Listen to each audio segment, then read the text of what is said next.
Hello प्यारे दोस्तों, बच्चों, आप कैसे हो? ठीक हो गए, तंदुरुस्त हो गए, स्वस्थ हो गए। और आप सबका स्वागत है आपके ऑनलाइन प्लेटफॉर्म जीने स्टडी विद रोजगार में। और मैं रोहित सिंह आज आपके लिए एक इम्पोर्टेंट क्लास लेके आया हूँ जो कि हिस्ट्री से है। और हिस्ट्री में भी हम जो है इंडियन हिस्ट्री पढ़ेंगे। और इंडियन हिस्ट्री में जो पढ़ेंगे हम प्राचीन भारत यानी एंशिएंट हिस्ट्री के बारे में हम आपको बताएंगे। ठीक है, और हिस्ट्री क्या होती है इसके बारे में बताएंगे। हिस्ट्री शब्द का मतलब क्या है, ठीक है। तो चलते हैं, पढ़ते हैं हिस्ट्री।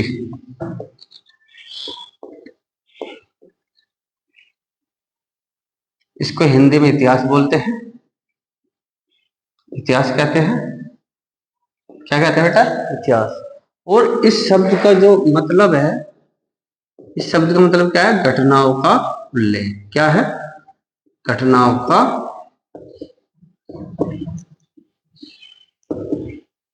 उल्लेख, यानी जो पुराने समय, बीते समय जो घटना घटित हो रही उनके बारे में जो है हमें जानकारी देता है। यानी पिछली बातें, ठीक है, बीते हुए समय की जानकारी जो मिलती है हमें इतिहास से ही मिलती है। और इतिहास के पिता यानी फादर हेरोडोटस है। कौन है? हेरोडोटस। और इनका प्रथम ग्रंथ, जो इनका प्रथम ग्रंथ है वो हिस्टोरी का है। क्या है? हिस्टोरी का। ठीक है बेटा, क्या है? हिस्टोरी का। ठीक है, और इतिहास को हम तीन तरह से पढ़ेंगे हम यहाँ पे। एक तो पढ़ेंगे, ठीक है, प्राचीन प्राचीन इतिहास। दूसरा पढ़ेंगे मध्यकालीन इतिहास, मध्यकालीन इतिहास। और जो तीसरा होगा आपका, वो होगा आपका आधुनिक इतिहास। ठीक है, आधुनिक इतिहास। ठीक है, ये चीज हम इसके अंदर पढ़ेंगे। प्राचीन इतिहास, मध्यकालीन इतिहास और आधुनिक इतिहास। ठीक है, तो हम पढ़ेंगे आज भारत का इतिहास। भारत का प्राचीन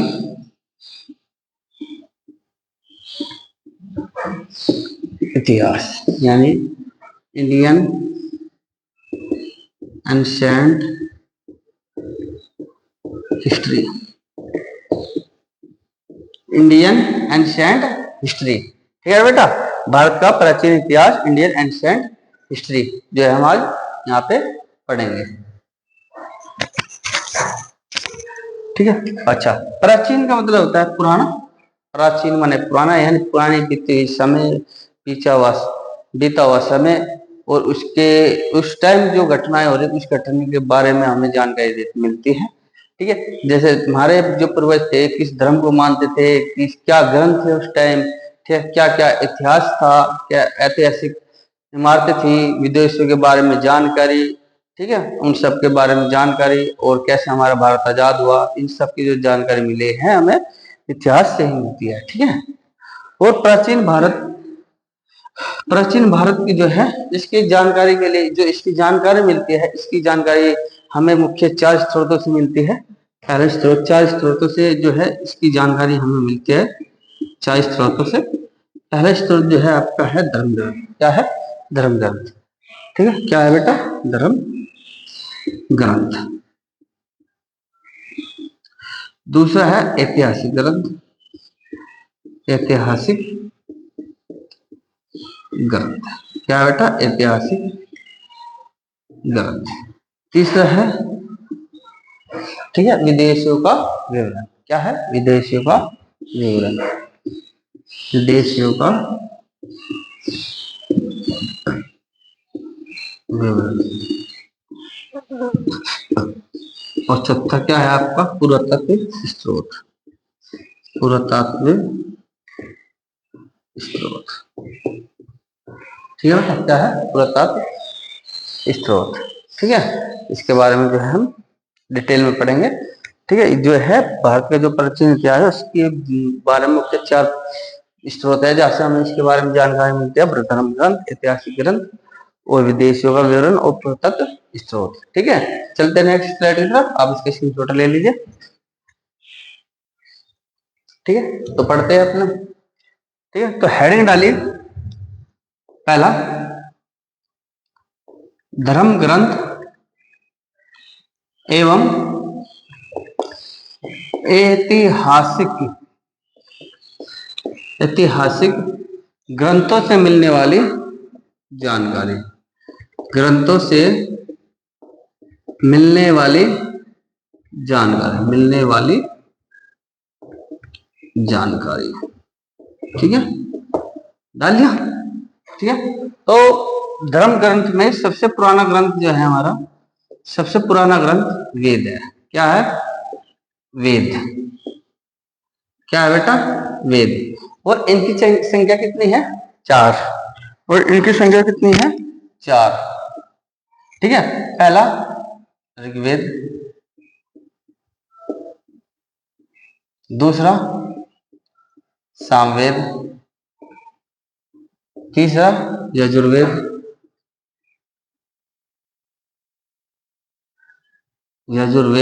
और चौथा है अर्थवेद। ठीक है, और इन वेदों का संकलन करने वाले जो ऋषि है, संकलन करने का मतलब इनको क्या करा? मर्ज करा, एक जगह इकट्ठा करा। तो इनका संकलन करता जो है वेदों के संकलन करता तो महर्षि कृष्ण द्रव्यान वेद व्यास है। कौन है?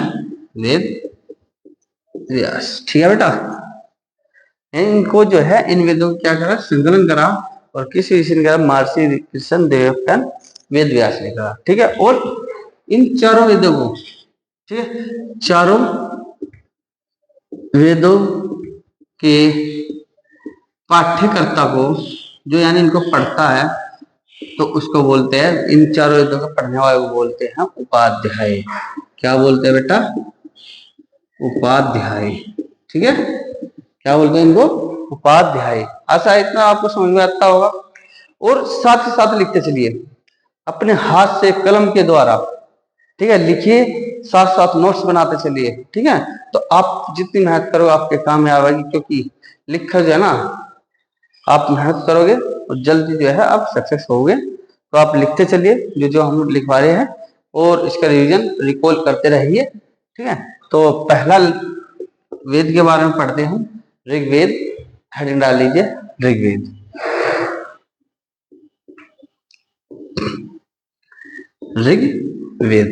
ऋग्वेद क्या है? सबसे प्राचीन वेद है। सबसे प्राचीन मतलब सबसे पुराना, यानी सबसे पहले लिखा हुआ वेद। ठीक है, तो क्या है? सबसे प्राचीन वेद। तो प्रश्न आ जाता है, सबसे पुराना वेद कौन सा है, यानी सबसे प्राचीन वेद कौन सा है? तो ऋग्वेद। ठीक है, कौन सा है? ऋग्वेद। और इसके अंदर 10 मंडल है। ठीक है, 10 मंडल है, 1028 सूक्त है, और 10,462 रचनाएं।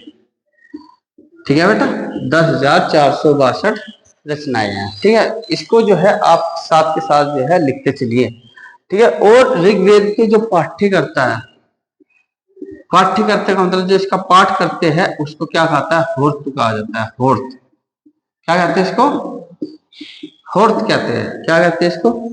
होर्त कहते हैं। ठीक है, और तीनवा मंडल जो है आपका गायत्री मंत्र का उल्लेख मिलता है। किसका? गायत्री मंत्र का।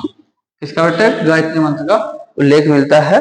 और ये किसको समर्पित है? जो सूर्यदेव, ठीक है, सूर्यदेव सवित्री को समर्पित है। किसको? सूर्यदेव सवित्री को समर्पित है। ठीक है बेटा, इसको सूर्यदेव को समर्पित है। और चौथा मंडल किससे संबंधित है भाई? वो आपके कृषि से, यानी कृषि के उल्लेख इस मंडल में आपको देखने को मिलेंगे। ठीक है बेटा, और गायत्री मंत्र के जो रचयिता है विश्वामित्र है। क्या है? विश्वामित्र द्वारा रचित है। गायत्री मंत्र किसके द्वारा है?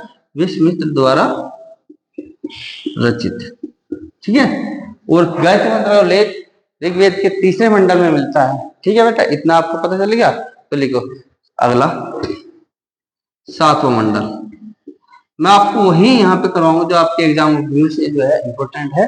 लिखवाने को तो बहुत कुछ है, लेकिन लिखवाना वही है, पॉइंट टू पॉइंट पढ़ते चलेंगे। बोलते हैं ना स्मार्ट स्टडी पढ़ेगा, स्मार्ट स्टडी। ठीक है। आपको ऐसा नहीं लगने का मतलब हमारे प्लेटफॉर्म पर कि आप ऑनलाइन पढ़ रहे हो, आपको ऐसा लगेगा कि आप ऑफलाइन पढ़ रहे हो और आपको जैसे कुछ समझ में ना आ रहा हो पढ़ा हुआ किसी भी सब्जेक्ट में, तो आप जो है हमारे नंबर पर दिए हुए व्हाट्सएप नंबर पे जो है कॉल करके जानकारी ले सकते हैं किसी भी प्रकार की। ठीक है। एग्जाम फॉर्म की, एग्जाम, ठीक है, भर्ती परीक्षा की, कब से फॉर्म भर जाएंगे, कैसे भर जाएंगे, हर तरह की जो जानकारी है हमारे यहाँ पे जो है उपलब्ध आपको कराई जाएगी। ठीक है। तो आप बने रहिए और आपका प्यार हमारे पे इसी तरह बनाए रखिए और यह चैनल को सब्सक्राइब करें, लाइक करें, शेयर कमेंट करें और अपने यारों दोस्तों प्यारे बंधुओं को इस वीडियो को ज्यादा से ज्यादा शेयर करें। ठीक है। और बेल आइकन को प्रेस करें। ठीक है। हमारा जो चैनल है जीनियस है, जीनियस रहेगा और जीनियस था। ठीक है ना। और यहाँ पे जीनियस फैकल्टी के द्वारा हर एक सब्जेक्ट अलग फैकल्टी के द्वारा आपको पढ़ाया जाएगा। आपको बिल्कुल भी ऐसे भ्रमित नहीं होना है। ठीक है। जगह जगह ये जो आपको नहीं जाना है, यहाँ पे आपको इस चैनल पे हर एक चीज जो है, हर एक कंटेंट, ऑथेंटिक कंटेंट आपको दिया जाएगा। तो बने रहिए हमारे चैनल पर। ठीक है। तो इसको सब्सक्राइब करें। तो पढ़ते, तो जो आपका 7वां मंडल है, 7वें मंडल में क्या है? आपको वैराग्य 10, ठीक है, सॉरी जो है मार्कर डाउन हो गया, गिर गया था। ठीक है। तो 7 मंडल में क्या है? आपको 10 राज्य युद्ध, 10 राज्य युद्ध का वर्णन मिलता है। किसका? 10 राज्य युद्ध का वर्णन मिलता है। और यहीं पे आपको पराशुनी नदी, पराशुनी नदी यानी रावी नदी, क्योंकि ये युद्ध जो हुआ था रावी नदी के तट पर हुआ था। और इसमें आप सब पूछ सकता है, क्योंकि वो पराशुनी नदी जो है रावी नदी का नाम है, जो पुराने टाइम पे जो है इसको पराशुनी नदी कहा जाता था। ठीक है ना। कि जो ये अलग अलग हो नहीं, इस नदी के तट पर ये जो है 10 राज्य युद्ध हुआ था। ठीक है। आप समझ चुके होंगे। आते हैं 8वां मंडल।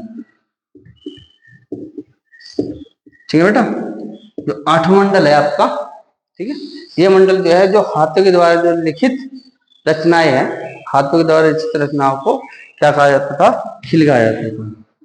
हस्तलिखित, हस्तलिखित रचनाओं को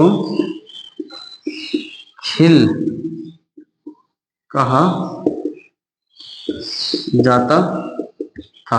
यानी जो हाथों के द्वारा जो लिखित रचनाएं थी, उन रचनाओं को क्या कहा जाता था? खिल कहा जाता था। क्या कहा जाता? खिल कहा जाता था। तो चलिए अगले मंडल की तरफ। 9वां मंडल। 9वां मंडल जो है आपका सोम देवता को समर्पित है। ठीक है। किसको समर्पित समर्पित है? ठीक है, सोम देवता। यानी 9वें मंडल में क्या हुआ? सोम देवता का उल्लेख मिलेगा। ठीक है। किसका? सोम देवता, सोम देवता का उल्लेख। ठीक है बेटा। यानी 9वें मंडल में क्या मिलेगा आपको? सोम देवता का उल्लेख। ठीक है। इसके स्क्रीनशॉट ले लीजिए। नेक्स्ट स्लाइड में जो है मैं आपको इसके बारे में बताता हूँ। चलते हैं अपने नेक्स्ट की तरफ। ठीक है। तो ऋग्वेद में ही वामन अवतार, वामन अवतार जो विष्णु जी का वामन अवतार था, उसके बारे में उल्लेख मिलता है। यानी 3 पग भूमि के बारे में, 3 पग भूमि का वर्णन के बारे में कौन सी में होता है? ऋग्वेद में। ठीक है बेटा। और नोट डाल के लिख लीजिए इसमें। ठीक है। ऋग्वेद, यजुर्वेद, ठीक है, ऋग्वेद, यजुर्वेद और सामवेद।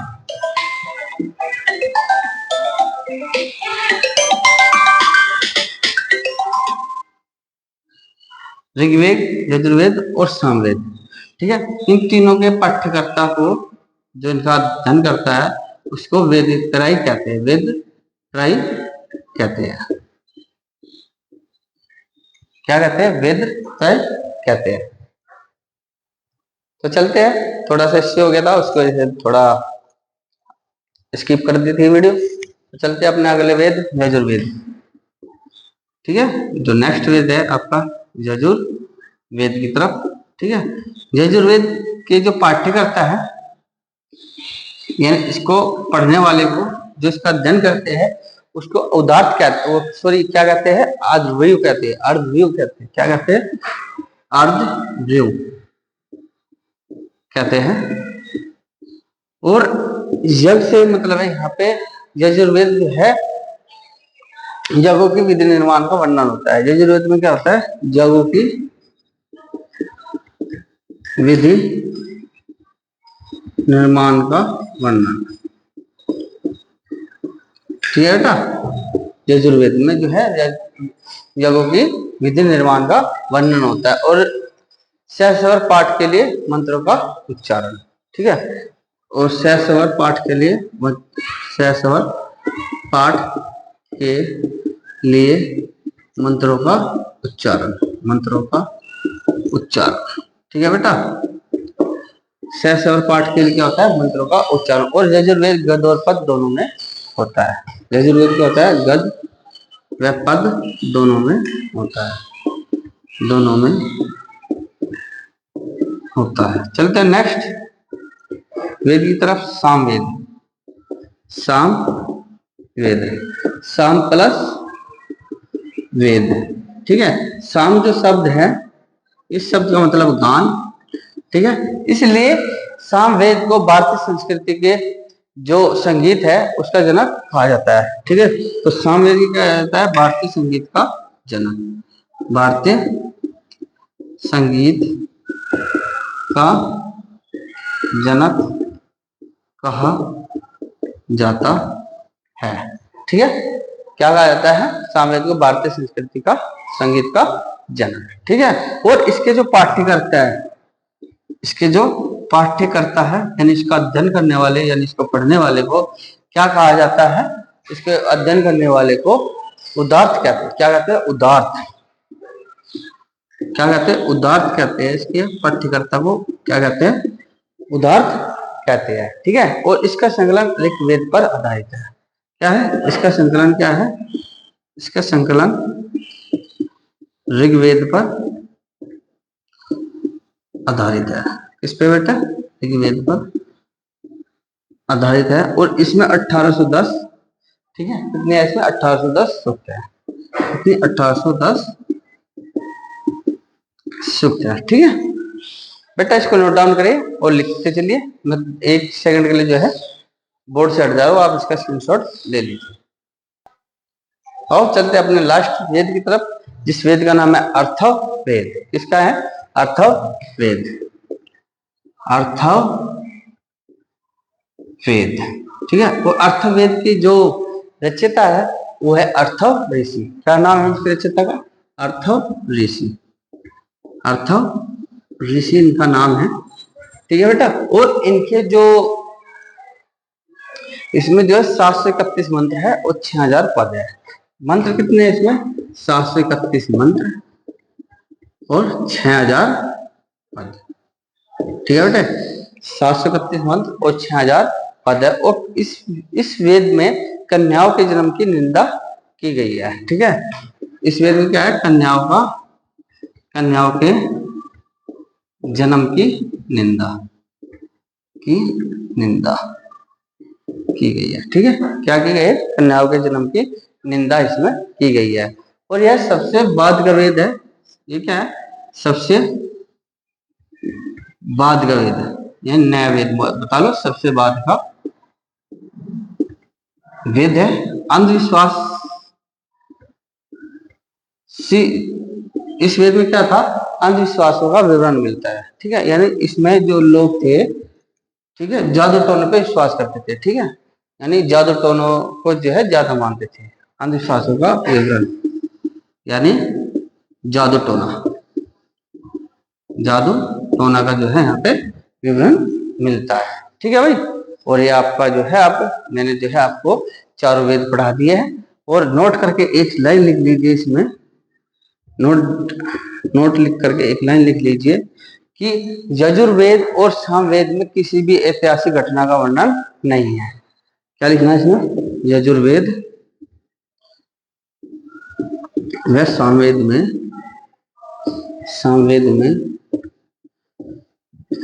किसी भी घटना का उल्लेख नहीं है, उल्लेख नहीं है। ठीक है प्यार बच्चों, आज तक का जो मैंने पढ़ाया अभी तक का आपकी समझ में आ गया होगा, आशा है। ठीक है। और एक बार रिकॉल कर लेते क्या क्या हमने इसमें पढ़ाया और क्या क्या नहीं पढ़ाया। हमने इसमें जो एंशिएंट इंडियन हिस्ट्री पढ़ाई है, यानी प्राचीन भारत का इतिहास पढ़ा है। और ये बताया है कि इसकी जो जानकारी हमें मिलती है 4 स्रोतों से मिलते हैं, धर्म ग्रंथ, ऐतिहासिक ग्रंथ और आपका जो विदेशियों का वर्णन है और पुरातत्व स्रोत, वहां से हमें इसकी जानकारी मिलती है। वेद जो है हमारे सबसे पुराना ग्रंथ है। वेद हमारे 4 होते हैं, ऋग्वेद, सामवेद, ठीक है, यजुर्वेद और अर्थवेद। और इनके पढ़ने वाले को हम उपाध्याय कहते हैं। ठीक है, क्या कहते हैं? इनके पढ़ने वाले को उपाध्याय कहते हैं। और इनके संकलनकर्ता जो थे, इनको मर्ज करने वाले जो थे, हमारे वेद व्यास ऋषि थे, जिनका पूरा नाम महर्षि कृष्ण द्रव्यपन वेद व्यास जी था। ठीक है, तो हमने इसमें ऋग्वेद के बारे में पढ़ा। ऋग्वेद क्या है? हमारा सबसे प्राचीन वेद है। ठीक है, इसमें 10 मंडल है। कितने मंडल है इसमें? 10 मंडल है। और 10,462 कितनी है इसमें रचनाएं हैं। और 1092 जो है इसकी क्या है, इसमें सूक्त है। ठीक है, ये चीज हमने इसमें पढ़ी है। और यजुर्वेद में पढ़ा, यजुर्वेद गद्यपद दोनों में है। तो जो भी हमने इसकी जानकारी आपको दी है और इससे आगे जो जानकारी हम आपको पढ़ाएंगे इसमें एंशिएंट हिस्ट्री में, तो नेक्स्ट क्लास में या नेक्स्ट वीडियो में पढ़ाएंगे। तो बने रहिए, इसी तरह अपना प्यार हमारे पे बनाए रखिए, हमारे चैनल पे। और आपको ऐसा कभी नहीं लगने का कि ये जो प्लेटफॉर्म है आपका ऑनलाइन प्लेटफॉर्म है, ये आपसे एक जुड़ा हुआ मोटिवेशनल प्लेटफॉर्म है, जो आपको ऐसा लगे कि आपको बिल्कुल ऑफलाइन की तरह पढ़ाया जाएगा। यहाँ पे बिल्कुल भी आपको ऐसा फील नहीं होगा कि ऑनलाइन है। ठीक है, तो बने रहिए हमारे चैनल पर।